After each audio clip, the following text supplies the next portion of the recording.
രോഗബാധിതരായ തെരുവ് നായ്ക്കളെ ദയാവധത്തിന് വിധേയമാക്കും. രോഗബാധിതരായ തെരുവ് നായ്ക്കളെ വെറ്ററിനറി സർജന്റെ സാക്ഷ്യപത്രത്തോടെ ദയാവധത്തിന് വിധേയമാക്കാമെന്ന് മന്ത്രി എം പി രാജേഷ്.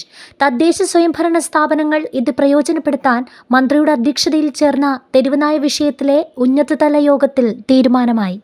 ഏതെങ്കിലും മൃഗത്തിന് രോഗം പടർത്താൻ കഴിയുന്ന തരത്തിൽ അസുഖമുണ്ടെന്ന് കേന്ദ്ര സർക്കാരിനോ സംസ്ഥാന സർക്കാരിനോ ബോധ്യപ്പെട്ടാൽ അത്തരം രോഗം നിയന്ത്രിക്കുന്നതിനായി അവയെ ദയാവധത്തിന് വിധേയമാക്കുന്നതിന് 2023 animal husbandry practice and procedure റൂളിൽ അനുമതി നൽകുന്നുണ്ടെന്ന് മന്ത്രി വ്യക്തമാക്കി.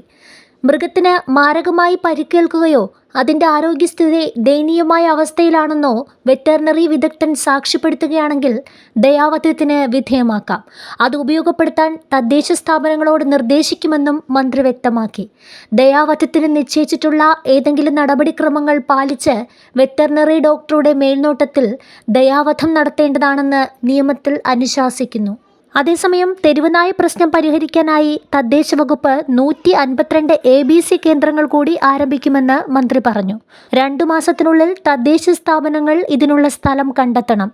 വാക്സിനേഷൻ നടപടികൾ കാര്യക്ഷമമാക്കും. തെരുവുനായ ആക്രമണങ്ങൾ രൂക്ഷമായ സാഹചര്യത്തിലാണ് മന്ത്രിയുടെ അധ്യക്ഷതയിൽ അവലോകന യോഗം ചേർന്നത്.